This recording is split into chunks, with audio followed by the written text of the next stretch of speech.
नमस्कार दोस्तों, स्वागत है आप सभी का आपके अपने YouTube channel Shyam class study में। साथियों, आज की इस वीडियो में यूपी पुलिस भर्ती परीक्षा में पूछे जाने वाली हिंदी के 38 अति महत्वपूर्ण प्रश्नों का प्रैक्टिस सेट लेकर के आया हूँ। साथियों, मैं आपको हिंदी के वही प्रश्न करा रहा हूँ जिनके यूपी पुलिस भर्ती परीक्षा में पूछे जाने की सबसे ज़्यादा संभावना है।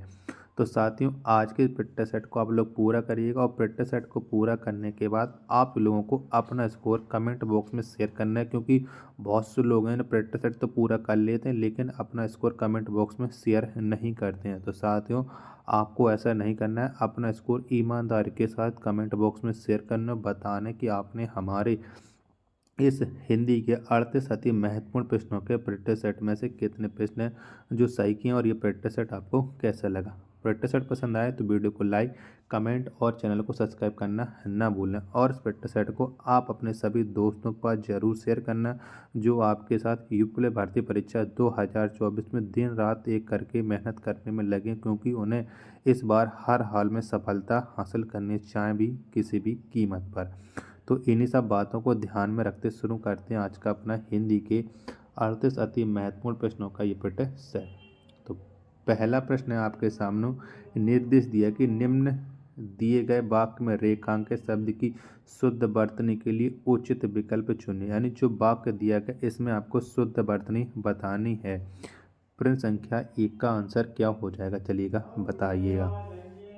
तो वाक्य है कि रूप, रस, गंध आदि के अनुभव के लिए मनुष्य के पास 5 ज्ञानेंद्रियां हैं। तो ज्ञानेंद्रियां, इसका जो सही रूप क्या हो जाएगा ये आपको बताना है। तो ज्ञानेंद्रियां ये सही लिखा गया है ऑप्शन संख्या बी में। इसमें बी इस इसका राइट आंसर हो जाएगा, 1 का बी। चलेगा। प्रश्न संख्या अब आपके सामने है 2 कि ब्रज बुल्ली नाम से जानी जाती है। तो कौन सी भाषा जानी जाती है ब्रजबुली के नाम से। प्रश्न संख्या 2 का राइट आंसर क्या हो जाएगा। तो इसके नाम से पुरानी बांग्ला भाषा जानी जाती है। 2 का आंसर ऑप्शन संख्या डी इस प्रश्न का राइट आंसर हो जाएगा। चलेगा। अगला प्रश्न प्रश्न संख्या 3 है आपके सामने की निष्कपटता रो धोकर जीने से बेहतर है हंस बोलकर जीना। तो बताओ इसकी जो वर्तनी है वो कौन सी सही हो जाएगी। तो इसकी जो वर्तनी होती है निष्कर्षतः, यानी जो ऑप्शन संख्या सी है, सी इस पेंस का राइट आंसर हो जाएगा, 3 का सी। चलिएगा। प्रश्न संख्या 4 है आपके सामने की षडानन में प्रयुक्त संधि। तो बताओ कौन सी संधि है षडानन में। तो षडानन जो शब्द है इसमें व्यंजन संधि है। क्या व्यंजन संधि, और इसका जो संधि विच्छेद होता है वो होता है सट प्लस आनंद। तो 4 का आंसर हो जाएगा ऑप्शन संख्या ए इस पेंस का राइट आंसर हो जाएगा। चलिएगा। प्रश्न संख्या आपके सामने 5 है कि कौन सा अमानक वर्ण है। तो बताओ इनमें से कौन सा है जो अमानक वर्ण है। तो झा झंडा, क्या झा झंडा ये एक अमानक वर्ण है। तो 5 का जो आंसर होगा वो ऑप्शन संख्या सी इस पेंस का राइट आंसर हो जाएगा। चलिएगा। निर्देश दिया गया प्रश्न संख्या 6-7 तक के लिए कि दिए गए शब्दों में समास बताने के लिए उचित विकल्प का चयन कीजिए। तो बताइएगा कौन सा समास हो जाएगा। चंद्रशेखर, तो इसमें कौन सा समास है चंद्रशेखर शब्द में। तो आप जानते हो कि जो चंद्रशेखर शब्द है और इसमें होता है बहुब्री समास। कौन है बहुब्री समास। तो 6 का जो आंसर होगा वो ऑप्शन संख्या सी इस पेंस का राइट आंसर हो जाएगा। प्रश्न संख्या आपके सामने 7 है कि बहन भाई। तो बहन भाई में कौन सा समास है, बताओ फटाफट से इस पेंस का राइट आंसर क्या हो जाएगा। तो बहन भाई इसमें है द्वंद्व समास। तो 7 का आंसर ऑप्शन संख्या सी इस पेंस का राइट आंसर हो जाएगा। चलिएगा। प्रश्न संख्या आपके सामने 8 है कि कौन सी संधि विच्छेद गलत है। बताओ प्रश्न संख्या 8 का आंसर क्या हो जाएगा। कौन संधि विच्छेद गलत है। तो नभा प्लस अस्ते, क्या नभा प्लस अस्ते ये संधि विच्छेद गलत है। तो 8 का जो आंसर होगा वो ऑप्शन संख्या डी इस पेंस का राइट आंसर हो जाएगा। चलिएगा। अगला प्रश्न प्रश्न संख्या आपके सामने 9 है कि निम्न में से कौन सा अंतपट का उपसर्ग सही है। बताओ इनमें से कौन सा हो जाएगा अंतपट का सही उपसर्ग। चारों ऑप्शन आपकी स्क्रीन पर शो हो रहे हैं। तो आड़ ओट आवरण ये सही है, यानी 9 का जो आंसर होगा वो ऑप्शन संख्या डी स्पेंस का राइट आंसर हो जाएगा। चलेगा, अगला प्रश्न है, प्रश्न संख्या आप लोगों के सामने है 10 कि निम्न में से कौन सा तत्सम रूप गलत है। बताओ इनमें से कौन सा जो तत्सम रूप है वो गलत हो जाएगा। प्रश्न संख्या 10 का राइट आंसर क्या हो जाएगा। तो स्फोटक और फोड़ा ये गलत है, बाकी के सभी सही हैं। तो 10 का आंसर ऑप्शन संख्या डी स्पेंस का राइट आंसर हो जाएगा। चलेगा, अगला प्रश्न प्रश्न संख्या आप लोगों के सामने निर्देश दिया गया प्रश्न संख्या 11-12 तक के लिए कि प्रत्येक समूह में 4-4 शब्द दिए गए, इनमें से 3 के अर्थ समान है, एक शब्द बेमेल है, बेमेल शब्द का चयन कर रहे हैं। तो 11-12 में तीन शब्द हैं जो एक ही जैसे हैं और चौथा अलग है, तो अलग छांटिएगा कौन सा हो जाएगा। दोष, परिवाद, निंदा, बुराई, तो इनमें से कौन सा हो जाएगा। तो इनमें से दोष ये अलग हो जाएगा। 11 का आंसर ऑप्शन संख्या ई स्पेंस का राइट आंसर हो जाएगा। चलेगा, प्रश्न संख्या 12 में बताओ 12 में कौन सा हो जाएगा। तख्त, राजगद्दी, सिंहासन और जानसीन, तो कौन सा हो। तो जानसीन ये अलग हो जाएगा। 12 का आंसर ऑप्शन संख्या डी स्पेंस का राइट आंसर हो जाएगा। चलिएगा, निर्देश निम्नलिखित प्रश्न संख्या 13 है कि निम्नलिखित में कौन यौगिक शब्द नहीं है। तो बताओ इनमें से कौन सा है जो यौगिक शब्द नहीं है। प्रश्न संख्या 13 का आंसर क्या हो जाएगा। तो खेत, क्या खेत ये एक यौगिक शब्द नहीं है। तो 13 का जो आंसर होगा वो ऑप्शन संख्या सी स्पेंस का राइट आंसर हो जाएगा। चलिएगा, अगला है निर्देश दिया गया प्रश्न संख्या 14 के लिए। प्रश्न संख्या 14 है कि इन साहित्योतिहास ग्रंथों को उनके लेखकों के साथ सुमेलित कीजिए। तो आपको सुमेलित करना है और बताना है कि इस पेंस का जो राइट आंसर है वो क्या हो जाएगा। तो चलिएगा, जो सबसे पहले आप लोग ऑप्शन देख लीजिएगा कि इन्हीं ऑप्शन के हिसाब से आप लोगों को बताना है। सबसे पहले आप ऑप्शन देख लीजिएगा और मैं आप लोगों को ऑप्शन के हिसाब से बता दे रहा हूँ, फिर आप लोगों को समझ में नहीं आता है ना। चलिए, मैं थोड़ा इसे जो जूम करके छोटा कर ले रहा हूँ जिससे आपको चारों जो विकल्प है वो स्पष्ट रूप से दिखाई देने लगे। तो चलिए मिलान करते हैं किससे किसका मिलान हो जाएगा। तो हिंदी साहित्य का नया इतिहास, तो इसका मिलान किससे होगा। बताओ इसका मिलान किससे होगा। चलिएगा, अब ये 5 लोग दिए गए हैं, ठीक है। तो हिंदी साहित्य का नया इतिहास, इसका जो मिलान होगा वो बच्चन सिंह से होगा, यानी 5, ये का मिलान हो जाएगा 5 के साथ। आज हम बात करने वाले यूपीएसआई के बेस्ट बुक के बारे में, जो कि चक्षु पब्लिकेशन की बुक है और ये स्टडी गाइड है। इसमें आपको हिंदी, रीजनिंग, मैथ, मूल विधि मिल जाएगी और इस बुक में आपको 4 सॉल्व पेपर 2021 के मिल जाएंगे और इस बुक में आपको 3200 बहुविकल्पीय प्रश्न मिल जाएंगे। इसके साथ साथ चक्षु पब्लिकेशन का प्रैक्टिस सेट भी आता है, वो आप मार्केट से ले लीजिएगा। और इसके साथ अगर आप इस बुक को खरीदना चाहते हैं तो आपको लिंक वीडियो के डिस्क्रिप्शन में मिल जाएगी, वहां से जाकर के आप इस बुक को खरीद सकते हैं। ये बुक है संपूर्ण यूपीएसआई भर्ती परीक्षा 2024 के लिए बनाए गए। तो आज ही जाइएगा मार्केट से इस बुक को लाइएगा और अपनी तैयारी को मजबूत बनाइएगा अगर आप यूपीएसआई भर्ती परीक्षा 2024 में सिलेक्ट होना चाहते हैं। चलिए, अब बी है कि हिंदी साहित्य का वैज्ञानिक इतिहास, तो इसका मिलान किससे होगा। तो इसका मिलान होगा गणपति से, तो दूसरा ही मिल जाएगा, सामने सामने हो जाएंगे। हिंदी साहित्य का आलोचनात्मक इतिहास, तो इससे मिलान किसका होगा। तो इससे मिलान होगा डॉक्टर राम कुमार वर्मा, जो ऑप्शन संख्या ए में लिखी है, तो इसका मिलान हो जाएगा सी का 1 से। तो हिंदी साहित्य और संवेदना का विकास, तो इसका मिलान किससे होगा। तो इसका मिलान हो जाएगा राम स्वरूप चतुर्वेदी, जो 3 में है, तो 3 वाला इसका राइट आंसर हो जाएगा। तो 5, 2, 1, 3 इस पे इसका ये राइट आंसर होगा। चलिए अब ऑप्शन में देखते हैं कि कौन से विकल्प में है। तो ये है ऑप्शन संख्या ए में, किसमें ऑप्शन संख्या ए में है। तो 14 का आंसर ऑप्शन संख्या ए इस पेंस का जो है वो राइट आंसर हो जाएगा। चलिएगा, निर्देश दिया गया प्रश्न संख्या 15-16 के लिए कि प्रत्येक प्रश्न के नीचे दिए गए 4 शब्दों में से विलोम शब्द ज्ञात कीजिए। तो आपको जो सामस है इसका आपको विलोम शब्द बताना है। तो बताओ फटाफट से सामस का विलोम शब्द क्या हो जाएगा।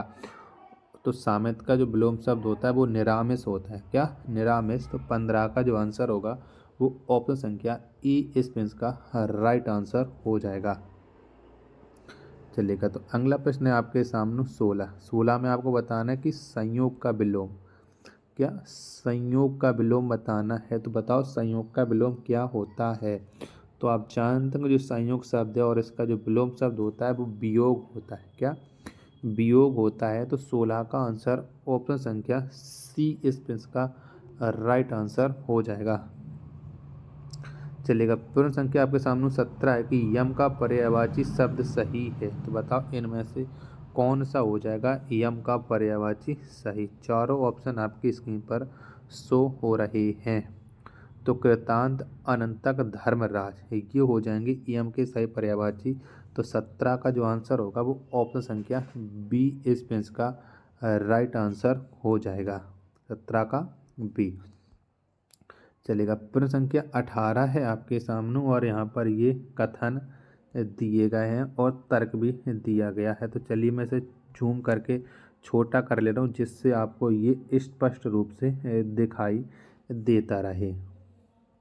तो कथन है कि कविता मनुष्य के हृदय को स्वार्थ संबंधों के संकुचित दायरे से ऊपर उठाकर लोक सामान्य भावभूति पर प्रतिष्ठित करती है। तर्क है कि क्योंकि कविता संकुचित आत्मा और प्रशस्त लोक सामान्य है। तो बताओ इसका राइट आंसर क्या हो जाएगा। तो इसमें ए और आर दोनों सही है, यानी जो 18 है इसका जो आंसर होगा वो ऑप्शन संख्या सी इसमें इसका राइट आंसर हो जाएगा। 18 का ऑप्शन संख्या सी। चलेगा, प्रश्न संख्या 19 है अब आपके सामने कि वीर रस का स्थायी भाव क्या होता है। बताओ वीर रस का स्थायी भाव क्या होता है।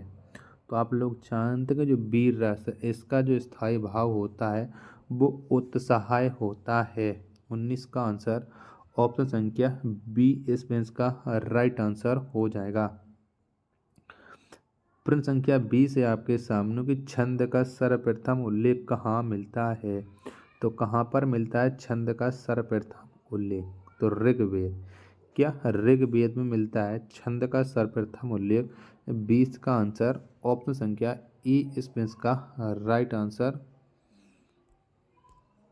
हो जाएगा। चलेगा, प्रश्न संख्या अब आपके सामने 21 के लिए निर्देश दिया गया है 21-22 के लिए कि जिसे पढ़ना लिखना आता हो। तो इसके लिए एक शब्द क्या हो जाएगा ये आपको बताना है। बताओ, जिसे पढ़ना लिखना आता हो तो उसे हम कहते हैं साक्षर। क्या?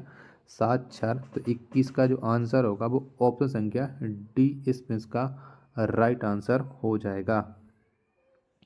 चलिए, प्रश्न संख्या 22 है आपके सामने कि जो अपने कर्तव्य को न जानता हो। तो बताओ इसके लिए एक शब्द क्या हो जाएगा कि जो अपने कर्तव्य को न जानता हो। तो उसे हम कहते हैं किंकर्तव्य विमूढ़। क्या? किंकर्तव्य विमूढ़। जो 22 का आंसर ऑप्शन संख्या सी इसमें इसका राइट आंसर हो जाएगा। चलिएगा, निर्देश दिया गया प्रश्न संख्या 23 से 25 के लिए कि नीचे दिए गए वाक्य में रिक्त स्थान में से उचित शब्द भरने के लिए सही विकल्प का चयन करें। यानी 23, 24, 25 में आपको रिक्त स्थान की पूर्ति करना है। तो मित्र के चुनाव की डॉट डॉट पर जीवन की सफलता निर्भर करती है। तो बताओ इसमें कौन सा विकल्प है जो राइट आंसर हो जाएगा। तो मित्र के चुनाव की उपयुक्तता पर जीवन की सफलता निर्भर करती है, यानी 23 का जो आंसर हो जाएगा वो ऑप्शन संख्या बी इसमें इसका राइट आंसर हो जाएगा। चलेगा, प्रश्न संख्या अब आपके सामने 24 है कि भारत के सांस्कृतिक उत्कर्ष का डॉट डॉट आज भी दक्षिण भारत के मंदिरों में किया जाता है। तो बताओ क्या हो जाएगा इसका राइट आंसर। तो भारत की संस्कृति का उत्कर्ष का अवलोकन आज भी दक्षिण भारत के मंदिरों में किया जाता है। तो 24 का जो आंसर होगा वो ऑप्शन संख्या ए इसमें इसका राइट आंसर हो जाएगा। चलिएगा, प्रश्न संख्या 25 है आपके सामने कि भारत के उद्योगों ने जिस गति से विकास किया है वह डॉट डॉट है। तो क्या है? तो वह है एक प्रशंसनीय है। क्या प्रशंसनीय है? तो 25 का जो आंसर होगा वो ऑप्शन संख्या डी इस प्रश्न का राइट आंसर हो जाएगा। चलिएगा, प्रश्न संख्या 26 है आपके सामने कि निम्न में से सरल वाक्य का चयन कीजिएगा। तो चारों ऑप्शन बताओ इनमें से कौन सा है जो सरल वाक्य है। तो राहुल धीरे धीरे लिखता है। क्या? राहुल धीरे धीरे लिखता है, ये एक सरल वाक्य हो जाएगा। तो 26 का जो आंसर है वो ऑप्शन संख्या सी इसमें इसका राइट आंसर हो जाएगा। चलिएगा, अगला प्रश्न है अब आप लोगों के सामने प्रश्न संख्या 27 के लिए निर्देश दिया कि नीचे दिए गए प्रत्येक विकल्प में से किसी एक में त्रुटि है वो बताना, यानी चारों विकल्पों में से किसी एक में त्रुटि है बताइएगा। पहले 27 के हम चारों विकल्प पढ़ लेते हैं, फिर उसके बाद देखते हैं कौन से भाग में त्रुटि है। तो चंद्रमा की स्वच्छ चांदनी जगती तल में, पृथ्वी तल और आकाश में फैली हुई कोई त्रुटि नहीं। तो जगती तल क्या? जगत तल होता है। तो 27 का जो त्रुटि हो जाएगी ऑप्शन संख्या वी वाले में त्रुटि हो जाएगी। चलिएगा, प्रश्न संख्या आपके सामने 28 है गरीबों को वस्त्र दो वाक्य में कारक है। बताओ इस वाक्य में कौन सा कारक हो जाएगा। तो गरीबों को वस्त्र दो, तो इसमें जो कारक होता है वो होता है संप्रदान कारक। क्या? संप्रदान कारक। तो 28 का आंसर ऑप्शन संख्या सी इसमें इसका राइट आंसर हो जाएगा। चलिएगा, अगला प्रश्न है निर्देश दिए गए 29-30 के लिए कि नीचे दिए गए मुहावरों और लोकोक्तियों के सही अर्थ बताने के लिए उचित विकल्प का चयन करें। तो हुक्का भरना, तो इसका क्या अर्थ होता है? हुक्का भरना। तो इसका अर्थ होता है सेवा करना। क्या? सेवा करना। तो 29 का जो आंसर होगा वो ऑप्शन संख्या ई इस पेंस का राइट आंसर हो जाएगा। 29 का आंसर ऑप्शन संख्या ए। प्रश्न संख्या 30 है आपके सामने कि हाथ का मैल। बताओ इसका क्या अर्थ होता है? हाथ का मैल। तो इसका जो अर्थ होता है वो होता है अत्यंत तुच्छ वस्तु, यानी 30 का आंसर ऑप्शन संख्या ए इस पेंस का राइट आंसर हो जाएगा। प्रश्न संख्या 31 है आपके सामने कि उससे अब अकेले नहीं रहा जाता है।